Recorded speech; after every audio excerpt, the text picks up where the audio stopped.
12 रबीउल अव्वल बोले कि हर गली में 2-4 स्पीकर मिलते ही हम जहाँ से जाएंगे, हर दुकान पर गए सामान लेने को वहां 2-3 स्पीकर लगे हुए, फला जगह गए मार्केट में गए वहां स्पीकर लगे हुए, 4-5 दिन पहले से बजते रहते नाते तराने नज़्मे अल्लाह के नबी सल्लल्लाहु अलैहि वसल्लम की शान में। अच्छी बात, लेकिन उस पर अमल भी बहुत जरूरी है। खाली नात बजाना, जुलूस निकालना यह मकसद नहीं है हमारा। एक मिसाल के जरिए से बतलाता हूं मैं, गौर से सुनना है। ऐसा नहीं होना कि भाई मौलवी साहब ने कहा कि दिल्ली में कुतुब मीनार है तो उसको सुना दिल्ली में कुत्ता बीमार है। तो कुत्ता बीमार नहीं है, कुतुब मीनार है। एक मौलाना ने जुमा में बयान किया, बयान में ये बोले, बहुत जोर जोर से जुमा में बयान में बोले कि प्याज खाना हराम है, उसको नहीं खाना चाहिए, वो उसकी ऐसा है, उसकी ऐसी लानत, फरिश्तों की लानत, अल्लाह की लानत, नबी की लानत। एक आदमी नींद में से सोते सोते सुन रहा था जुम्मा को बयान, अचानक आवाज आई प्याज खाना हराम है, प्याज खाना हराम है। मौलाना ने बोल दिया होगा खत्म। घर में आया, घर में आके पूरे प्याज का सज्जे पर प्याज रखी हुई थी, निकाल के सब फेंक दिया बाहर, दरवाजे में निकाल के फेंक दिया। बीवी परेशान हो गया, मैं इनको क्या होगा, अचानक प्याज निकाल के फेंक नहीं। मौलाना ने बोल दिया, बोले आज जुम्मा में प्याज खाना हराम है तो हराम है, बस आप प्याज खाने का ही नहीं आज के बाद, बगैर प्याज का सालन पकेगा। बीवी होशियार थी, अकलमंद थी, वो परेशान हो गया, ऐसा कैसा बोल दिया मौलाना ने, प्याज खाना हराम है। तो उसने मौलवी साहब को दावत दी, बहुत अकलमंद बीवी थी, मौलवी साहब को दावत दी। मौलवी साहब गए, खाना खाने को बैठे, अब मेरे जैसे मौलवी साहब खाना खाने को बैठे, और उनको बोले मौलवी साहब को, वो आए बाजी सालन के 2 कटोरे लेके, ये प्याज वाला है, बोले ये बिना प्याज वाला है।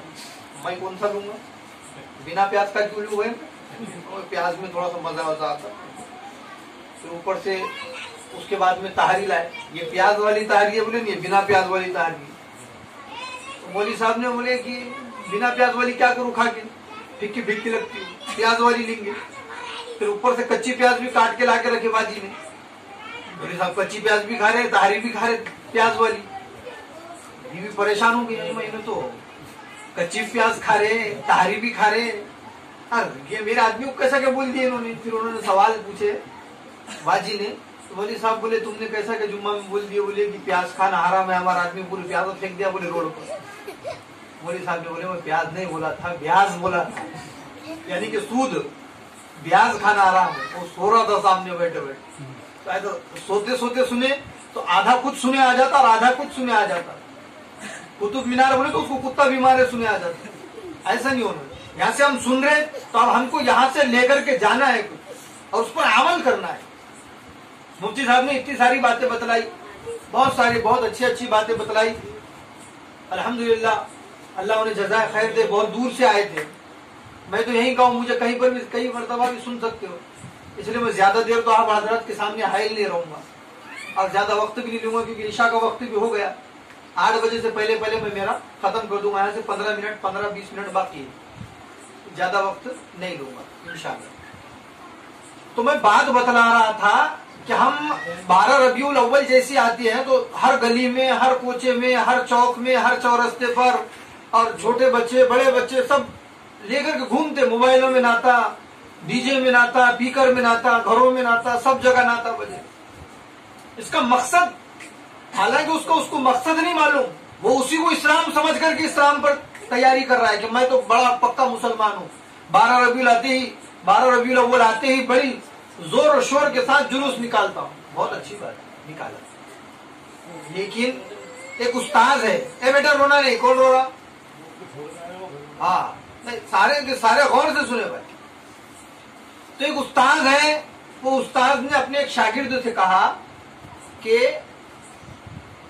बेटा बोले आज सबक का टाइम नहीं मिला, अब मैं देखो आज क्लास लेने का मुझे टाइम नहीं है, पहले ही दिन आज मेरे पास आया, लेकिन मेरे को दूसरा बहुत अर्जेंट काम है, मैं जरा उधर जा रहा हूँ, अर्जेंट काम की वजह से दवाखाना जा रहा हूँ, इसलिए कल मैं खुद तेरे घर पर आकर के तुझे ये सबक सुन लूंगा। और उसको सबक वगैरह दे दिया, अर्जेंट में सबक देकर कहा कि ये सबक मैं सुनूंगा कल घर पर आकर।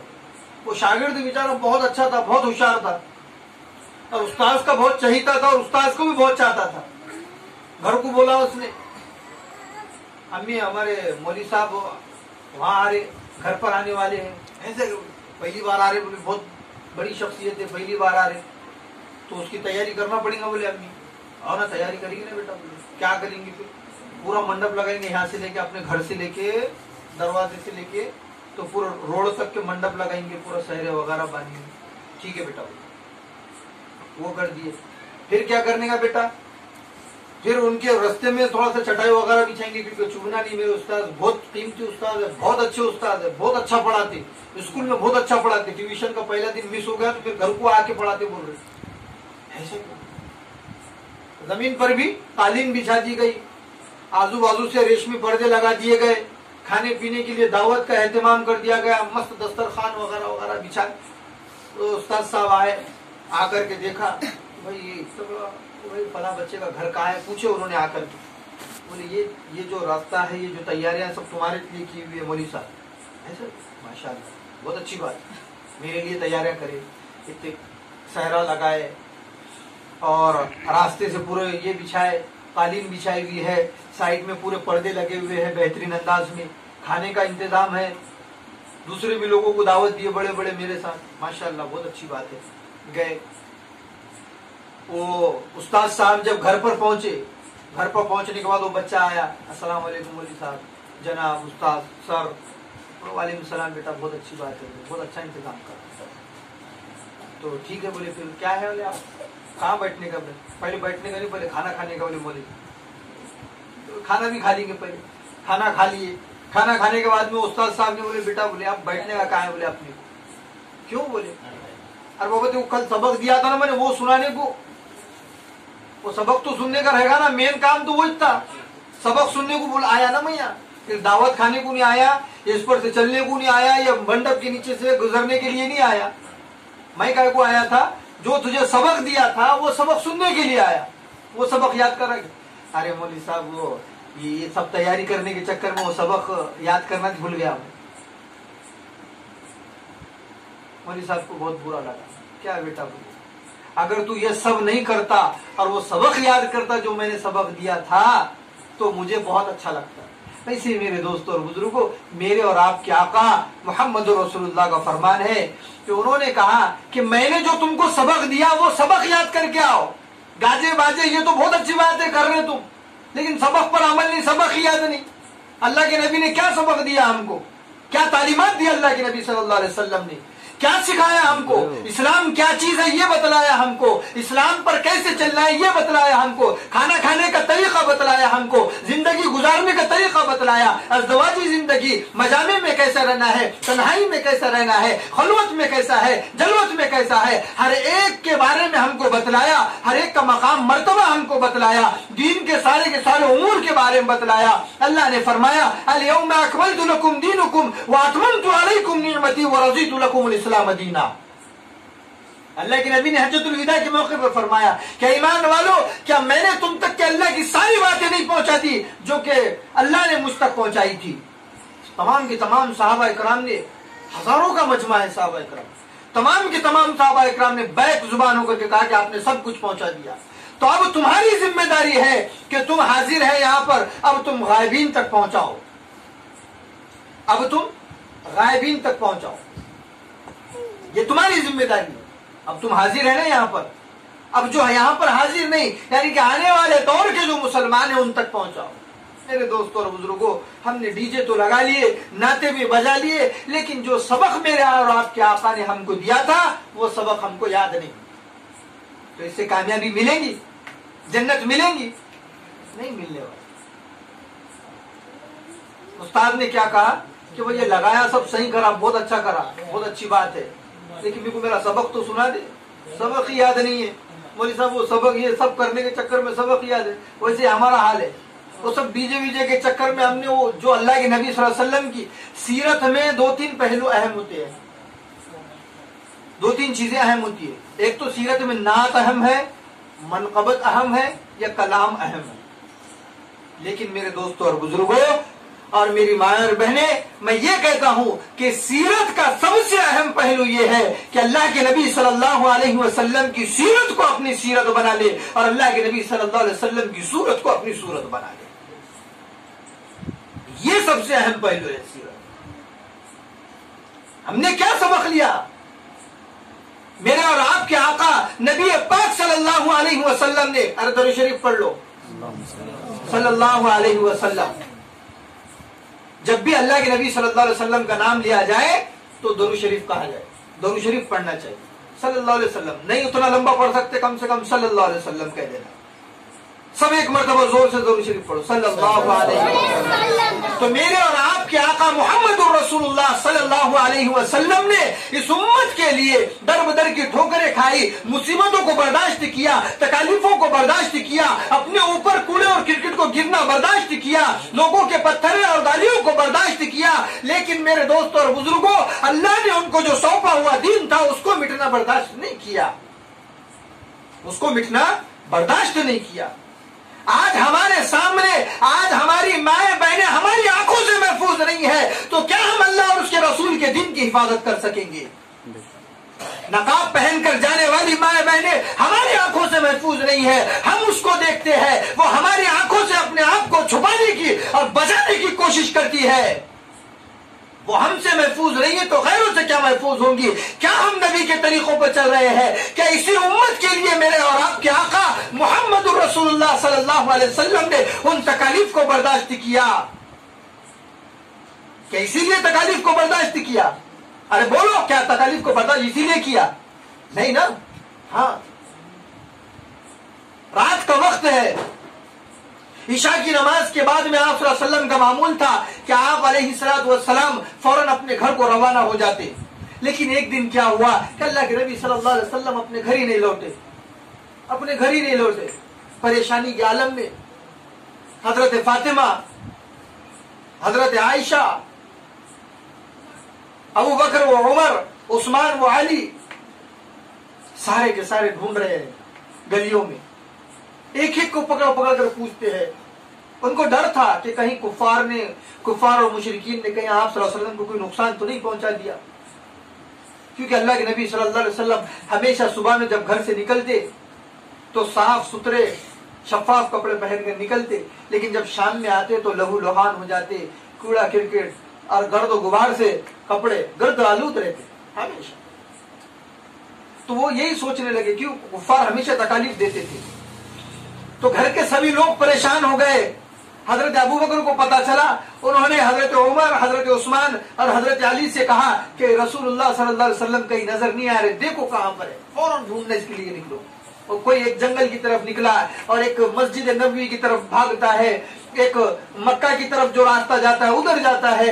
हजरत आयशा अपने घरों के पीछे ढूंढती है, माँ फातिमा, हजरत फातिमा एक तरफ ढूंढती है, सारे के सारे गलियों में ढूंढ रहे हैं। मदीना की 9 के 9 गलियों में ढूंढा जा रहा है अल्लाह के नबी को। हजरत अबू बकर सिद्दीक एक एक को पकड़ कर पूछते हैं कि मेरे आका किसी को नजर आए, मेरे आका किसी को नजर आए, मोहम्मद सल्लल्लाहु अलैहि वसल्लम किसी को नजर आए।